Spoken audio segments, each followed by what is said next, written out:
doctor's office and they tell you they're going to take your vitals and then they repeat to you some numbers, but you aren't really sure what these numbers mean. These numbers represent your blood pressure, weight, temperature, pulse, and oxygen levels. Many of you know what a normal weight and temperature are for you, but you aren't really sure what these other numbers mean or why they're important. And today we're going to discuss why they're important and what's normal for a blood pressure, pulse, and oxygen. Your blood pressure represents how much pressure is being put onto your artery walls while your heart is beating. When your healthcare provider takes your blood pressure, they record two numbers. Your first number they record is the systolic blood pressure, and that represents how much pressure is being put onto your artery walls while your heart is beating. The second number they record is your diastolic blood pressure, and that is how much pressure is being put onto your artery walls while your heart is resting.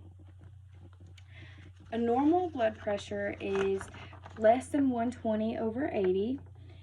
Elevated can be between 120 and 129, but still less than 80. This can be fixed by exercise or eating healthy, but it puts you at risk for high blood pressure.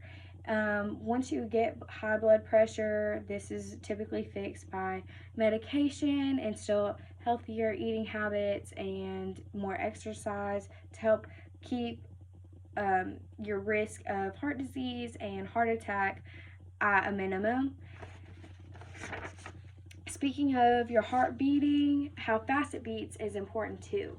Your pulse shows how fast or slow your heart is beating. The average heart rate for an adult is 60 to 100 beats per minute. For an 18 to 25-year-old athlete, the average is 49 to 55 beats per minute, and excellent is 56 to 61, and then good is 62 to 69 beats per minute, and that varies just depending on age and how in shape you are and just your stress or emotions for the day.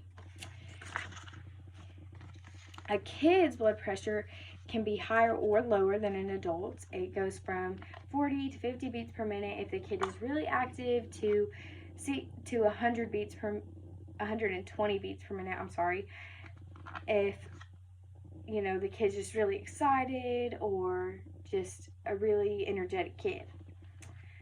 Your pulse oximeter reads both your pulse and your oxygen. The lower number is your pulse, that says 78, and then the upper number is your oxygen levels, 98.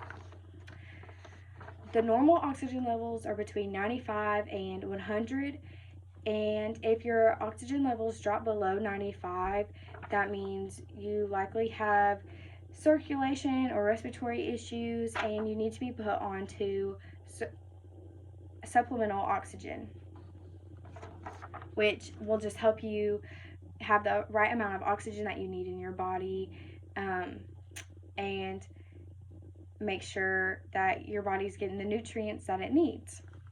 Now that I have explained what all these numbers mean, I know that they can be overwhelming, but I hope that you have a better understanding of why they're important. Going into a doctor's office and all these numbers being told to you can be overwhelming, and it's just important to know what's normal for you, so that way if there's a change, you know that there is a change and that it's not what your normal numbers are. Your body functions without us even thinking about it. We don't have to wake up in the morning and say, okay, let's start pumping some blood through my veins.